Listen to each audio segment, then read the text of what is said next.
Emma Rodriguez pushed open the heavy glass door of Pete's coffee shop and stepped out onto the busy sidewalk. The cool evening air hit her face as she pulled her thin jacket tighter around her shoulders. Her feet hurt badly from standing behind the counter for 8 long hours, serving coffee and sandwiches to customers who barely looked at her. The 17-year-old girl checked her phone.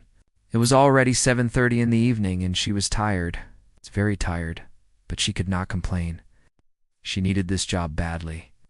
Every dollar she earned helped her mother pay for their small apartment, food, and bills. Life was not easy for her.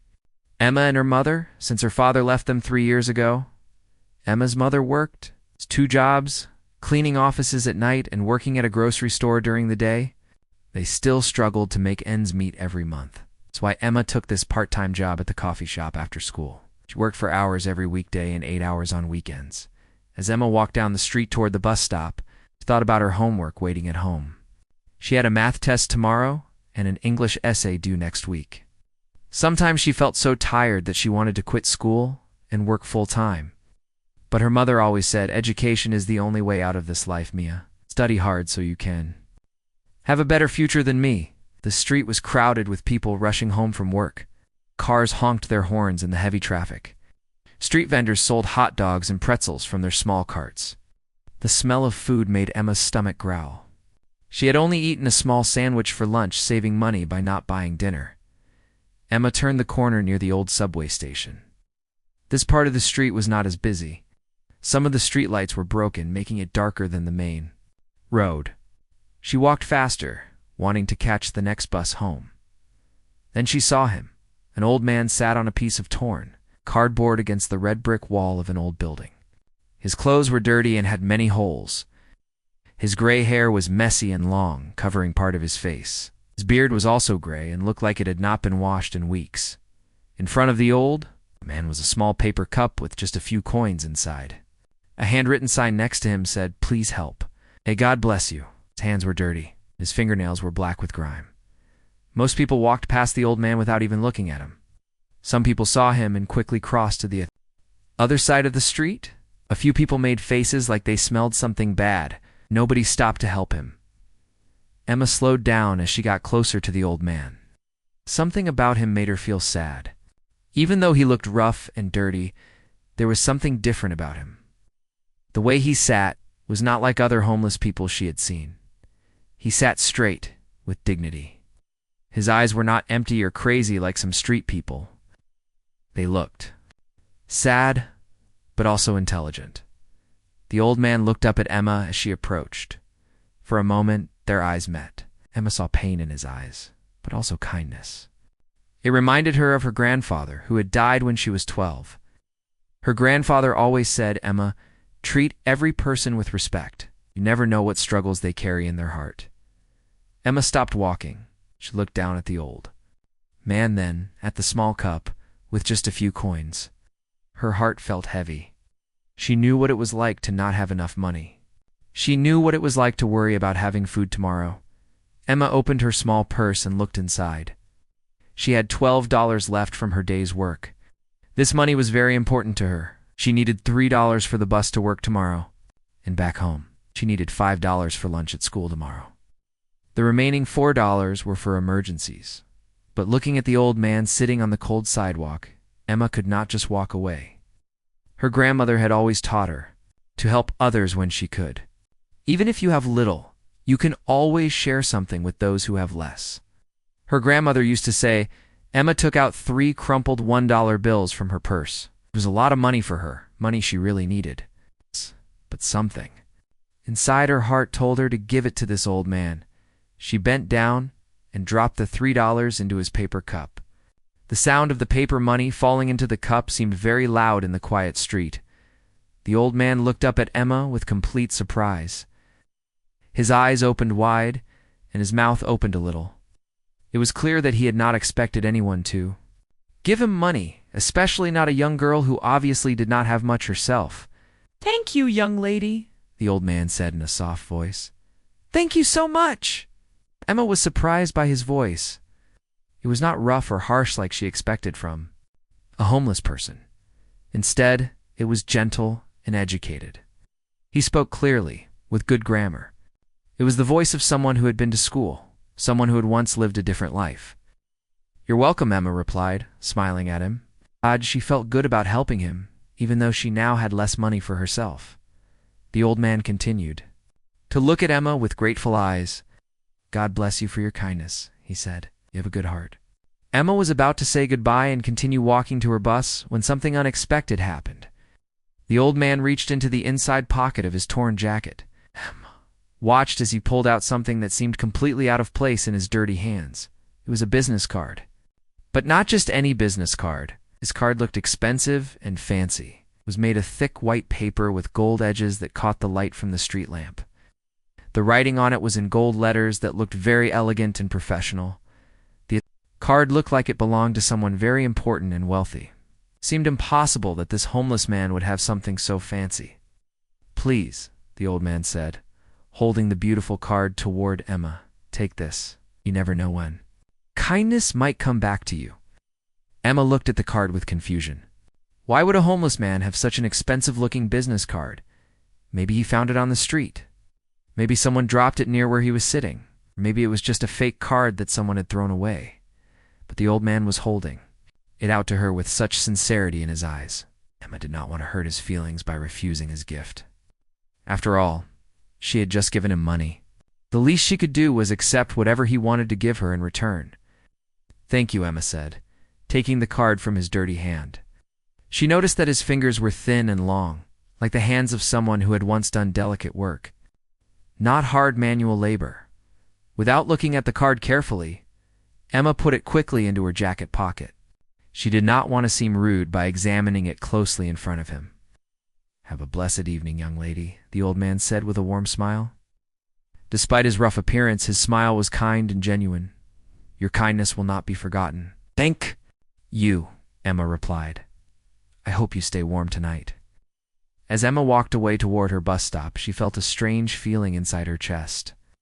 Something about that encounter was different from anything she had experienced before. The old man seemed different from other homeless people she had seen. There was something mysterious about him, but Emma was tired and had homework to do. She pushed the strange feeling away and hurried to catch her bus home. She had no idea that the simple act of giving $3 to a homeless man would soon change her life forever. The business card in her pocket felt heavier than it should, as if it carried secrets that would soon be revealed.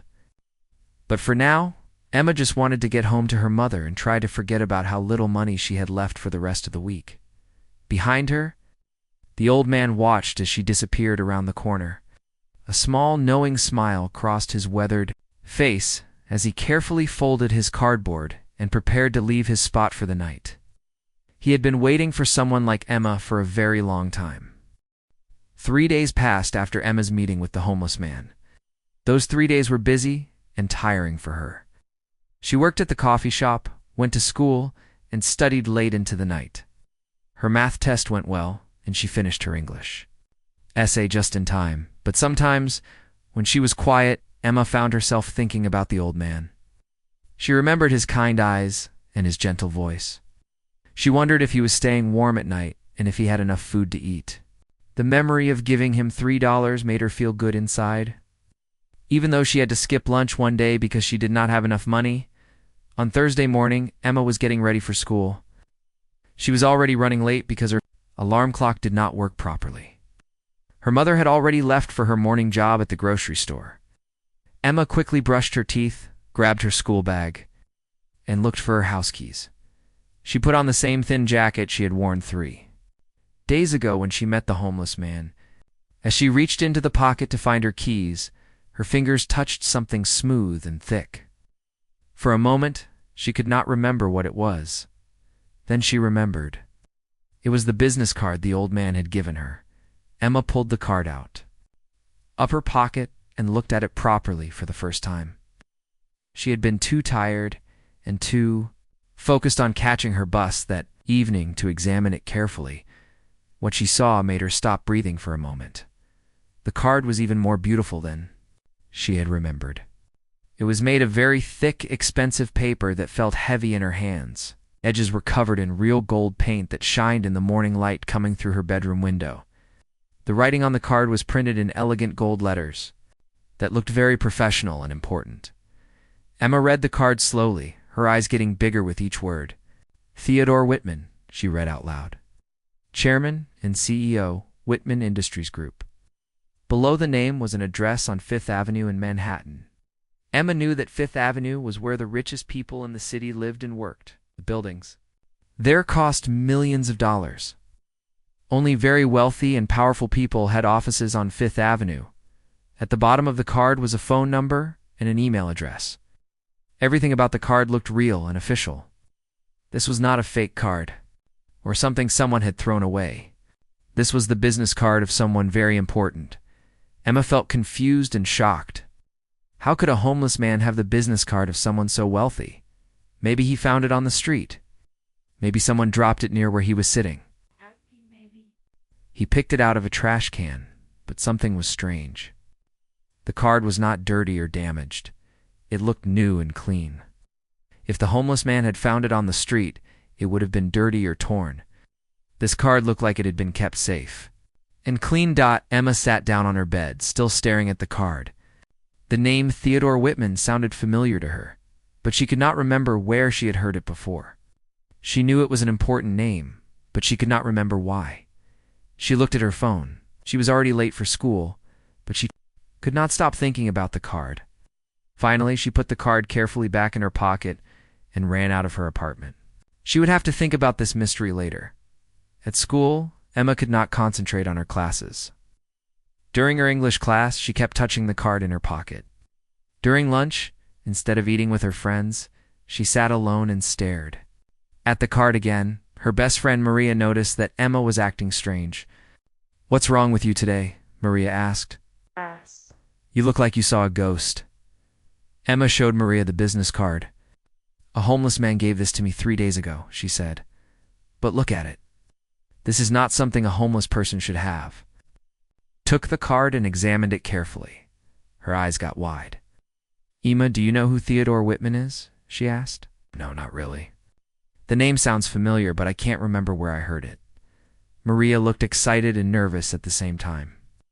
"My father works in business, and he talks about important people all the time. Theodore Whitman is one of the richest men in America. He owns a huge company that builds buildings and makes computer software. He's worth billions of dollars." Emma felt like someone had hit her in the stomach. "Billions of dollars," she repeated. "Yes. His company is called Whitman Industries Group, just like it says on this card." "Emma, where'd you really get this card?" Emma told Maria the whole story about meeting the homeless man and giving him $3. Maria listened with her mouth open. "This is impossible," Maria said when Emma finished her story. "Why would one of the richest men in America be sitting on the street like a homeless person? Why would he give you his business card?" Emma did not know what to say. She felt more confused than ever. After school, Emma went to the public library instead of going straight to work. She wanted to use the computers there to learn more about Theodore Whitman. She had 2 hours before her shift at the coffee shop. Emma sat at one of the old computers and typed Theodore Whitman into the search engine. What she found made her even more shocked. There were hundreds of articles about Theodore Whitman. He was 72 years old and had built his company from nothing when he was young. His company now employed over 50,000 people around the world. He owned buildings, hotels, and technology companies. Magazine articles said he was worth over $8 billion. Emma clicked on the images section to see pictures of Theodore Whitman. She wanted to see what he looked like. Maybe this would help her understand if there was any connection to the homeless man she had met. The first picture that appeared on the screen made Emma gasp out loud. Other people in the library looked at her, but she did not care. The picture showed an older man in an expensive dark suit. He was standing in front of a tall building with glass windows. He had gray hair that was neatly cut and styled. He was clean-shaven and looked very professional and powerful, but it was his face that made Emma's heart beat fast. The shape of his eyes, the line of his nose, the way his mouth looked, it was very similar to the homeless man she had met. The man in the picture looked clean and wealthy, but the basic features of his face looked like they could be the same. Emma stared at the picture for a long time. Could it be possible Could the homeless man actually be Theodore Whitman? But why would a billionaire sit on the street like a homeless person? It made no sense at all. She printed out the picture and put it in her school bag. She also wrote down some information about Theodore Whitman's company and his background as Emma walked to work. Her mind was full of questions. She kept taking the business card out of her pocket and looking at it. She kept thinking about the homeless man's voice, how educated and gentle it had sounded. She remembered how he sat with dignity, even though his clothes were dirty. At the coffee shop, Emma could not focus on her work. She made mistakes with customers' orders and spilled coffee on the counter twice. Her manager, Mr. Pete, noticed that something was wrong. "Emma, you seem distracted today," Mr. Pete said during a quiet moment. "Is everything okay at home?" "Yes, sir. I'm sorry." Oh. "I'll do better," Emma replied. But she could not stop thinking about the mystery. That evening, as Emma rode the bus home, she made a decision. She had to go back to find the homeless man. She had to ask him about the business card. She had to know the truth about who he really was. The business card felt heavy in her pocket, like it was carrying a big secret. Emma did not know it yet, but this secret was about to change her life in ways she could never imagine. The homeless man had given her more than just a business card. He had given her the key to a mystery that would lead to the most amazing discovery of her young life. Emma looked out the bus window at the city lights and wondered what she would find when she went back to look for the mysterious homeless man who might actually be one of the richest people in the world. Emma could not sleep that night. She kept thinking about the business card and the picture of Theodore Whitman she had printed at the library. Every time she closed her eyes, she saw the homeless man's face and tried to compare it with the wealthy businessman in the photograph. By morning, Emma had made up her mind. She would go back to find the homeless man after school on Friday. She had to know the truth about who he really was. The mystery was driving her crazy, and she could not focus on anything else. Fridays seemed to pass very slowly. Emma kept looking at the clock during her classes, waiting for the school day to end. Her teachers noticed that she was not paying attention, but Emma did not care. All she could think about was getting answers to her questions. After school, instead of going to work at the coffee shop, Emma called her manager and said she was sick. She felt bad about lying, but she knew she would not be able to work properly until she solved this mystery. She needed to use her time to find the homeless man.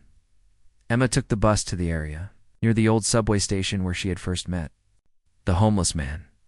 Her heart was beating fast as she got off the bus and walked toward the corner where she had seen him sitting on his piece of cardboard. But when she reached the spot, he was not there. Emma felt disappointed and worried. The sidewalk was empty, except for some trash and a few pigeons looking for food. She looked around, hoping to see the old man somewhere nearby, but he was nowhere to be found. Emma decided to wait. Maybe he would come back later. She found a small cafe across the street and bought a cup of coffee. She sat by the window where she could watch the corner where the homeless man usually sat. 1 hour passed. Then 2 hours. Emma kept watching, but the old man did not appear. She was starting to lose hope when she remembered something. There were other people who worked on the street. Maybe someone had seen him. Emma left the cafe and walked to a hot dog cart nearby. The woman working there was middle-aged, with kind eyes and a friendly smile. She looked like someone who paid attention to what happened in the neighborhood. "Excuse me," Emma said politely. "I'm looking for an elderly homeless man who usually sits by that wall over there. Do you know him?" The woman's face lit up with recognition. "Oh, you mean Theodore?" she said. "Yes, I know him well. He's a regular around here." Emma's heart jumped when she heard the name Theodore. This was not a coincidence, Theodore, she repeated. "Yes, that's what he told me his name was when I first met him about 2 years ago. He's a strange one, that Theodore. Not like the other homeless folks around here." "What do you mean?" Emma asked, trying to keep her voice calm. The hot dog vendor leaned closer and spoke in a lower voice. "Well, for one thing, he's always very polite. He says please and thank you like he was raised with good manners. And he talks like he went to school, you know? Uses big words sometimes." Emma felt her excitement growing. "Have you seen him recently?" "He comes and goes," the woman explained. Sometimes he's here every day for a week, then he disappears for a long time. I haven't seen him for about 4 days now, but don't worry, he always comes back eventually. Does he ever talk about himself? About his past? Emma asked. The woman shook her head. No, he's very private about personal things, but I can tell he's been through something terrible. There's a deep sadness in his eyes, like he lost someone very important to him. Emma thanked the woman and walked back to the corner where she had first met Theodore. She sat on a nearby bench and decided to wait a little longer. As the sun started to set and the streetlights began to turn on, Emma was about to give up and go home. Then she saw him. The familiar figure appeared from around the corner, walking slowly toward his usual spot. He was carrying a small bag and looked tired. Emma's heart started beating fast as she recognized the homeless man who had given her the mysterious business card. Emma stood up from the bench and walked toward him. We saw her approaching. His face showed surprise and then a warm smile. Well, hello again, young lady, Theodore said in that same gentle, educated voice Emma remembered. I didn't expect to see you back here. I was hoping to find you, Emma said, trying to keep her voice steady. I wanted to thank you again for the other day. Theodore began to arrange his cardboard on the ground. That's very kind of you, but there's no need to thank me again. You were the one who showed kindness to me. Emma took a deep breath. This was the moment she had been waiting for. She reached into her pocket and pulled out the business card. I wanted to ask you about something, she said, holding the card out to him. Theodore looked at the card in Emma's hand, and his expression changed. For a moment, he looked almost sad. Then he looked up at Emma with those intelligent eyes. Ow. A very long story, my dear, he said quietly. Are you sure you want to hear it? Emma nodded. Yes, I really want to know the truth. Theodore looked around the busy street. People were walking past them, cars were honking, and the noise of the city was all around them. This is not the right place for such a conversation, he said. There's a small park about 2 blocks from here. Would you be willing to walk there with me? Emma felt a moment of fear. She was about to go to a park with a man she did not really know, but something in Theodore's eyes made her feel safe. He did not look dangerous or crazy. He looked like someone who had a story to tell. Okay, Emma said. They walked together through the streets toward the park. Emma noticed that even though Theodore looked like a homeless man, he walked with confidence and dignity. His posture was straight, and he moved like someone who was used to being in control. The park was small and quiet. There were a few benches under some trees and streetlights that made the area feel safe. Theodore chose a bench that was away from other people, but still in a well-lit area. Please, sit down, Theodore said, gesturing to the bench. What I'm about to tell you will probably be hard to believe. Emma sat down, her heart pounding with anticipation. To learn the truth about the mysterious homeless man and his expensive business card. Theodore sat down on the bench next to Emma, but he kept some distance between them. He looked up at the stars that were just beginning to appear in the darkening sky. For a long moment, he was completely silent, as if he was trying to decide how to begin his story. Emma waited patiently. She could see that whatever Theodore was about to tell her was difficult for him to talk about. Finally, Theodore looked at Emma with those sad, intelligent eyes. My name really is Theodore Whitman, he began in a quiet voice. And yes, I am. The CEO of Whitman Industries Group, just like it says on that business card. Even though Emma had suspected this might be true, hearing him say it out loud still shocked her. She felt like she could not breathe properly. But I don't understand, Emma said. If you're really Theodore Whitman, why are you living on the streets like a homeless person? Why aren't you in your office or your big house? Theodore's face became even sadder. That's the hard part of the story, he said. 2 years ago, I lost the most important person in my life. My granddaughter, Sarah. Theodore's voice broke a little when he said Sarah's name. Emma could see tears starting to form. In his eyes, Sarah was 17 years old, just like you, Theodore continued. She was beautiful, smart, and full of life. She had big dreams about going to college and becoming a doctor. She wanted to help people, especially children who were sick. Emma felt her own eyes filling with tears as she listened to the pain. In Theodore's voice, Sarah lived with me because her parents, my son and daughter-in-law, had died in a plane crash when she was 12. I was all she had left, and she was all I had left. We were very close, or at least I thought we were. Theodore stopped talking for a moment and wiped his eyes with his dirty sleeve. What happened to her? Emma asked softly. She died in a car accident, Theodore said, his voice barely above a whisper.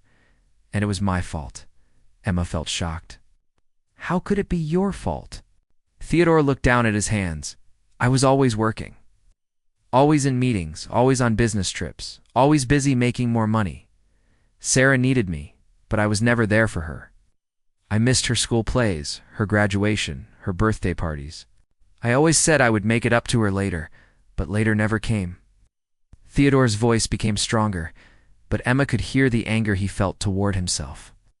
The night she died, Sarah had a school play.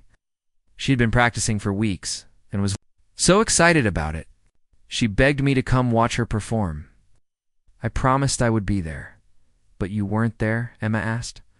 No, I was in a business meeting that went late. I told myself that making money was more important than a silly school play. I thought there would be other plays, other chances to spend time with her. Theodore was crying now, and Emma felt her own tears falling. Sarah was so disappointed and angry with me. After the play, instead of waiting for me to pick her up like we had planned, she asked her friend's older brother to drive her home. Was only 18 and had just gotten his driver's license. Emma already knew what was coming, but she listened as Theodore continued his story. They were driving home when another car ran a red light and hit them. Sarah died instantly. The boy driving survived, but Sarah was gone forever. Theodore buried his face in his hands and cried. What to say? After a few minutes, Theodore wiped his eyes and continued. If I had been there for her like I promised, if I had picked her up myself, she would still be alive today. I killed my granddaughter because I cared more about money than about the person I loved most in the world. It wasn't really your fault, Emma said gently. The other driver caused the accident. Theodore shook his head. No, it was my fault. I failed her when she needed me most. After Sarah died, I couldn't stand my old life anymore. The big house felt empty and cold. The boardroom. Meetings seemed meaningless. All the money I had worked so hard to earn couldn't bring her back. So you came to live on the streets? Emma asked. Not exactly, Theodore said. I still run my company. I still make business decisions and sign important papers. But I do it differently now. Emma looked confused. I don't understand. Theodore took out his smartphone from his jacket pocket. Emma was surprised to see that it was an expensive phone, completely new and clean. It looked very strange in the hands of someone who appeared to be homeless. 3 days a week. I'm Theodore Whitman, the CEO, he explained. I explain meetings and run my business. But the other 4 days of the week I come here to the streets. I live like someone who has nothing, who depends on the kindness of strangers to survive. But why? Emma asked. Theodore put his phone back in his pocket, because I realized that I had spent my whole life building wealth, but I had never understood what it meant to have nothing, gave millions of dollars to charity every year, but I had never looked into the eyes of someone who was truly struggling. Theodore looked directly at Emma. I wanted to understand what Sarah would have wanted me to understand. She always cared about people who were less fortunate. She volunteered at homeless shelters and food banks. She saw the good in everyone, even people that others ignored. So you became homeless to honor her memory? Emma asked. In a way, yes. But also to learn something about myself. When you have billions of dollars, people treat you with respect because of your money, not because of who you are as a person. When you're homeless, people see the real you. Most people ignore you or treat you badly. But once in a while, someone like you comes along. Theodore smiled at Emma through his tears. Someone who sees a human being instead of just a homeless person. Someone who shows kindness even when it costs them something. Emma felt overwhelmed by everything Theodore had. Told her she could not imagine losing someone so important and feeling so guilty about it. I'm so sorry about Sarah, Emma said. She sounds like she was a wonderful person. She was, Theodore said. She was everything good in this world. When you stopped to help me that day, when you gave me your hard-earned money, even though you clearly didn't have much, it was like seeing Sarah again. Emma felt confused. What do you mean? Theodore smiled sadly. You reminded me of everything Sarah believed in. Kindness to strangers, caring about people who have less than you do, treating everyone with dignity and respect. As Theodore spoke, Emma began to understand why he had given her his business card. But she still did not know what this meant for her future. Theodore reached into his jacket pocket again and pulled out his smartphone. The expensive device looked completely out of place in his dirty hands. But Emma was getting used to the strange contrasts about this man. I want to show you something, Theodore said, opening his phone to the photo gallery. This is why meeting you was so important to me. The first picture that appeared on the screen made Emma gasp out loud. It showed a beautiful teenage girl with long brown hair and warm brown eyes. She had a bright, happy smile and looked full of life and hope. This was my granddaughter, Sarah, Theodore said softly. Emma stared at the photo in amazement. The girl in the picture looked remarkably similar to Emma herself. They had the same color hair, the same shaped eyes, and even similar smiles. It was almost like looking at a picture of herself. She looks just like me, Emma whispered. Yes, Theodore said. When you approached me that evening, when you stopped to help a stranger, even though you had so little to give, it was like seeing Sarah alive again. Not just because of how you look, but because of your heart. Theodore swiped to another photo. This one showed Sarah volunteering at a soup kitchen, serving food to homeless people. She was smiling as she handed a plate to an elderly man. Sarah volunteered every weekend, Theodore explained. She said that helping people who had less than her was the most important thing she could do with her time. She believed that everyone deserved to be treated with kindness and respect, no matter what their situation was. Emma looked at the photo and felt a connection to this girl she had never met. Sarah seemed like the kind of person Emma would have wanted to be friends with. After Sarah died, I thought I would never see that kind of goodness in the world again, Theodore continued. I had become bitter and angry. I blamed myself, I blamed God, I blamed everyone. But then you came along. Theodore put his phone away and looked directly at Emma. Despite his shabby appearance, she could suddenly see the powerful businessman he really was. His eyes became stronger and more focused. I've been watching you, Emma, he said. After you helped me that day, I wanted to know more about the kind of person you are. Emma felt surprised and a little scared. You've been watching me? How do you know my name? Theodore smiled gently. I may look like a homeless man, but I still have resources. I had people find out about you. I know that you work hard at the coffee shop to help your mother pay bills. I know that you get excellent grades in school, even though you have to work part-time. I know that you volunteer at the community center on weekends, helping younger children with their homework. Emma felt amazed that someone had been investigating her life. But why? She asked. Because I wanted to make sure that you were as special as I thought you were that first day, Theodore said. And you are. You are exactly the kind of person Sarah would have been proud to know. Theodore stood up from the bench and straightened his shoulders. Even though he was wearing dirty, torn clothes, Emma could suddenly see the dignity and power. That made him a successful businessman. Emma Rodriguez, Theodore said formally, I want to make you an offer that will change your life. Emma felt her heart start beating very fast. What kind of offer? Theodore reached into his jacket pocket. Once more? This time he pulled out an official-looking document in a clear plastic folder. The papers inside looked important and legal. This is a full scholarship to any university in the country that you choose, Theodore said, handing the folder to Emma. It will pay for all of your classes, books, housing, and living expenses for 4 years. It's worth over $200,000. Emma took the folder with shaking hands. She could not believe what she was hearing. A scholarship? For me? Yes, and there's more. When you graduate from college, you will have a guaranteed job at Whitman Industries Group. You can work in any department you choose: business, technology, charity work, whatever interests you most. Emma opened the folder and saw official documents with her name on them. There were signatures and official seals that made it clear this was real and legal. But I don't understand, Emma said, feeling overwhelmed. Why would you do this for me? I just gave you $3. Theodore's eyes filled with tears again, but this time they were happy tears. Because you saw an old homeless man sitting on a dirty sidewalk, and you treated him with kindness and respect? Because you gave away money you needed for yourself to help a stranger?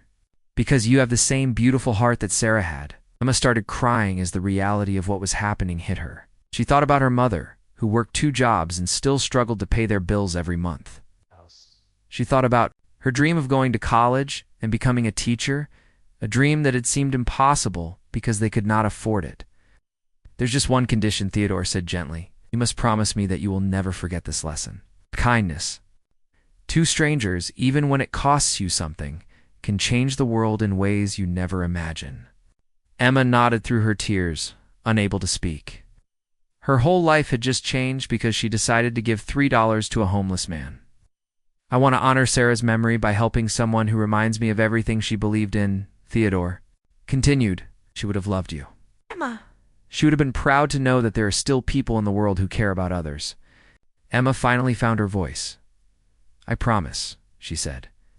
I promise I will never forget to be kind to people, no matter who they are or what they look like. Theodore smiled, and for the first time since Emma had met him, he looked truly happy. Sarah. Would have been so proud of both of us tonight, he said. As they sat in the quiet park under the stars, Emma realized that her life would never be the same. She had learned that the most important things in life were not money or success, but kindness and caring for others. Years later, when Emma became a successful teacher, she would always tell her students about the night she met a homeless man who taught her that you never know, who might be watching when you choose to be kind. She would tell them that sometimes the smallest acts of kindness create the biggest miracles. Sometimes she would add with a smile, the people who need our compassion the most are hiding in plain sight, waiting to see if we still remember how to care about each other. Emma never forgot Theodore Whitman or his granddaughter Sarah. She used her education and her opportunities to help other people. It's just like Sarah would have done. And every time she helped someone in need, she remembered the most important lesson of her life, that kindness is never wasted, and it always comes back to you in ways you never expect.